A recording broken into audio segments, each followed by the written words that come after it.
Lake Titicaca has always hidden secrets beneath its cold waters. But when a high-tech drone explored its deepest areas in 2024, it found something that made scientists question history itself. The footage shows a perfectly preserved pyramid with symbols no one can explain. Next to it lies a human skull, calcified and ancient. The discovery dates back 1,000 years before any known civilization in the area. Archaeologists are calling it impossible. The evidence suggests someone was here first, someone we've never heard of. What they found down there wasn't supposed to exist. High in the Andes, where the air thins and the cold creeps even beneath the sun, there sits a body of water so still and deep, it feels like time gave up moving there. At 3,812 meters above sea level, Lake Titicaca rests between Bolivia and Peru. It has always been more than a lake. It was where the sky began, where the earth was shaped, where humans were born, according to the Andean myths. Long before calendars and clocks, long before Spanish ships reached the coasts, this lake was the center of everything. The ancient Inca believed that after a great flood had washed the world clean, the god Viracocha rose out of these waters to rebuild it. The Titicaca Underwater Archaeology Project launched with a team of 27 specialists. Over the next several years, they performed 350 dives across the lake and mapped huge swathes of the lakebed using sonar and echo sounders. They found 25 new submerged sites, plazas, dwellings, even a possible port facility near Santiago de Ojolaya with stone platforms and pilings that suggested large boats once docked there. By 2018, they had cataloged more than 20,000 artifacts from Tiwanaku and Inca periods. It was the largest underwater archive of Andean civilization ever uncovered. These finds weren't just handled by foreign scientists. Indigenous Aymara leaders were invited onto the boats. Spiritual elders helped interpret the meaning of artifacts. Villagers from Tirasca, Ojolaya, and Yampupata became part of the process. One man, Carmelo Quispe Limachi, helped researchers understand how certain stone figures matched his community's ancient oral stories. In return, any important items recovered were ceremonially handed back. With momentum growing, the Bolivian government proposed something never done before: a $10 million underwater museum built in the lake itself. The structure would sit just above the ruins with glass panels beneath the waterline, so visitors could see the submerged temples in place. It would be the first of its kind. But even before construction could begin, the lake started changing. By 2022, climate patterns shifted. The water dropped to its lowest level in decades, revealing long-buried beaches and even pieces of old structures. It was a sign of environmental danger, but for scientists, it also opened new doors. This time they used autonomous underwater vehicles. In 2023, Bolivia's Navy Hydrographic Institute and UNESCO launched a mission using a torpedo-shaped AUV loaded with multi-beam sonar, LiDAR, and 6K cameras. For 3 months, the AUV crisscrossed the lake, diving up to 200 meters deep, far beyond the reach of human divers. The sonar began to map strange shapes, clean rectangular lines, rising platforms, and one area that didn't make sense. It was 5 kilometers off Puerto Acosta, near 15 to 42, 69 to 25 Dadiadev, at about 70 meters deep. The sonar reflected something dense with sharp angles. A follow-up dive in early 2024 used an ROV tethered by fiber optic cable. It had robotic arms and lights that pierced through black water. As the video feed came in, the control room fell silent. At the bottom was a flat stone slab, 2.3 meters long and 1 meter wide, with smooth, polished faces. As the ROV brushed away silt, more stones appeared in a straight row.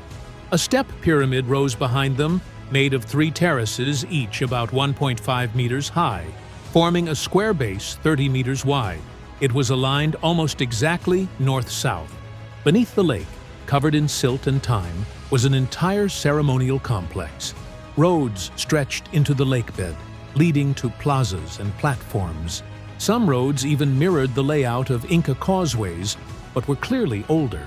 Underwater terraces, yes, farming terraces, lined the shallows, proving that this place once stood on dry land.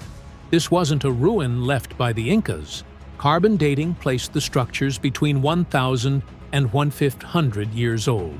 That pointed straight to the Tiwanaku civilization, whose known center was miles away on the southern shore. But this find changed that. It showed their reach wasn't just vast, it was submerged. Vice Minister Antonio Aguino said this wasn't just a temple, it was a message. A civilization more advanced, more widespread, and more mysterious than they had believed. Eduardo Pareja, another lead scientist, went further. He called it the greatest archaeological find of the new millennium. Divers brought up relics, thousands of them, over 20,000 pieces in total. Not random junk, but sacred items, ceremonial pots, tools, even gold ornaments. They found a massive carved stone anchor. They also found bones from llamas. These weren't meal remains. These were sacrifices. Llamas were sacred to the Tiwanaku. To find their bones here meant this place wasn't just lived in, it was worshipped. They also recovered stone carvings, pumas, snakes, familiar symbols tied to Tiwanaku religion. These weren't just decorative. They told stories. They spoke of beliefs, rituals, gods. Some pieces looked like they had once stood upright, lined along temple walls now long collapsed. And yet the carvings were still sharp, still angry, still alive in their silence. But the question remained, how did a temple this big end up underwater? At 65 feet deep, the site wasn't close to the modern shoreline.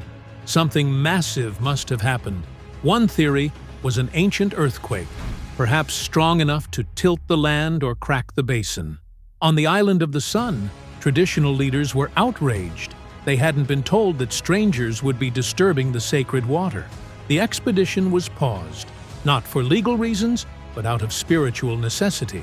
For days, the shamans held councils. They offered ceremonies. They asked the lake to allow the work to continue. Only after this was the mission given spiritual clearance. Then the divers went back in. They weren't just guessing anymore. They had coordinates. Earlier, sonar had shown unnatural straight lines on the lake bottom. Now they had improved equipment, clearer scans, and a clear goal. They weren't looking for stone boxes anymore. They were looking for the city, the one whispered about in fireside tales. The one some said was the twin of Tiwanaku, a capital that had fallen into the water during a time of great shaking. They had no name for it, only fragments, only the sound Wanaku carried through generations. And then it happened. In 2000, after weeks of mapping and diving, they reached the site. It was 30 meters below the surface, near the southeastern edge of the lake. What they found was not a myth, it was a structure, then another, then a complex. Stone walls, a long central plaza, terraces, roads, a series of straight stone paths aligned with the sun's position during the solstices. The layout was unmistakable. It was urban. It had planning. It had design. It had purpose. And it was old, older than Inca, possibly as old as the early Tiwanaku period, which stretched back over 2,000 years. The ruins covered an area of nearly 200,000 square meters. Divers recorded over 30 major structures. Some were up to 150 meters long.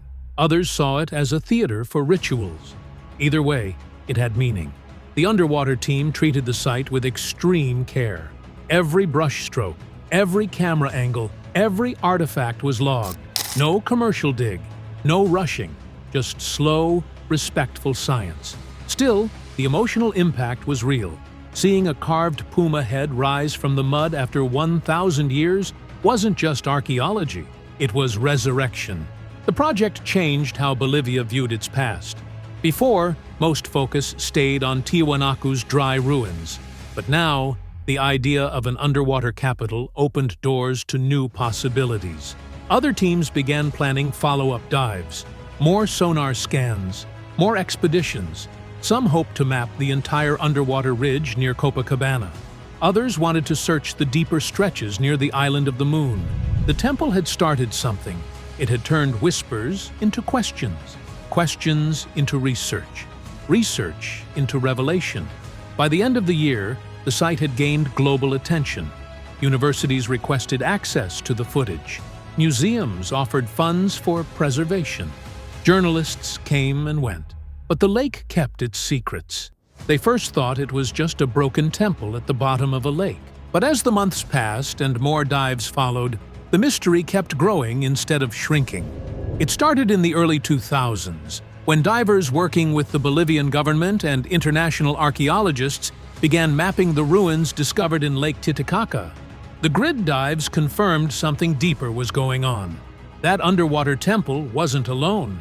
It was part of a much larger settlement, and the layout seemed intentionally connected to the famous city of Tiwanaku, which sat on land miles away. Tiwanaku itself had temples with moats and stone alignments pointing directly toward the lake's sacred islands of the sun and moon.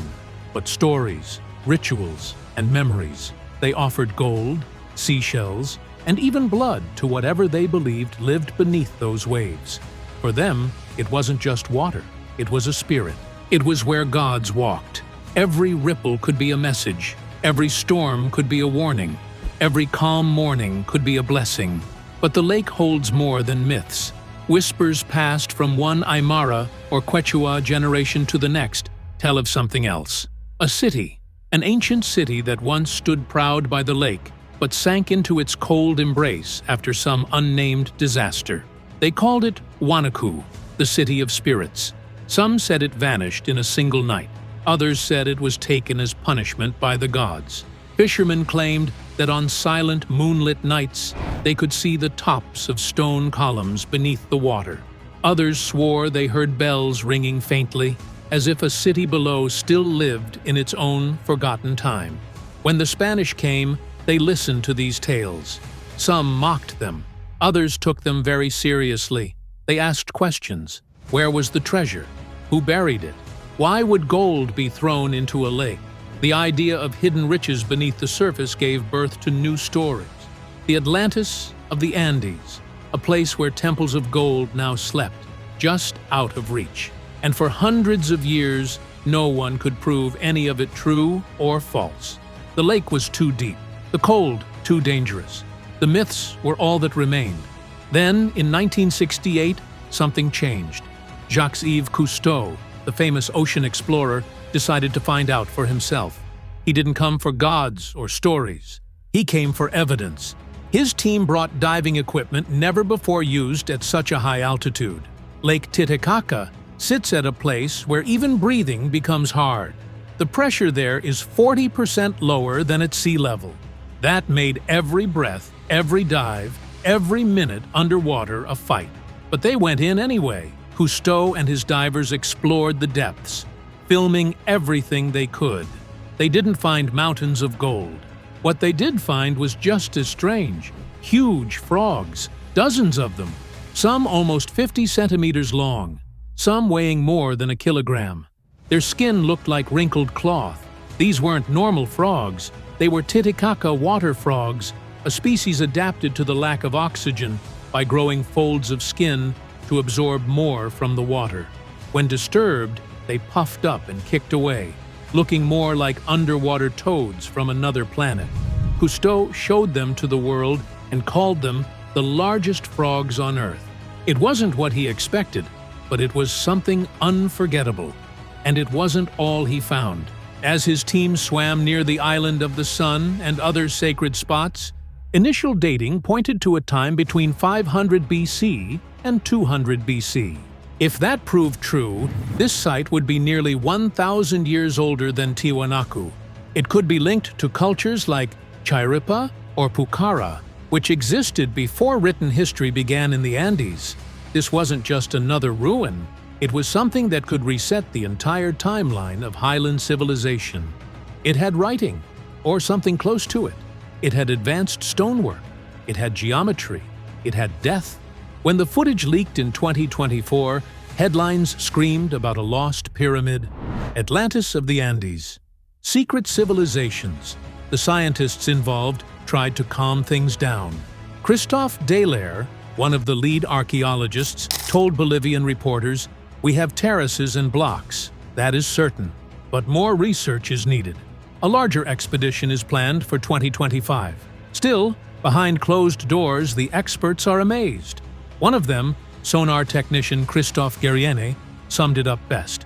"We expected broken canoes and maybe some walls, but what we found, we weren't ready for this. We're still trying to make sense of how it got there."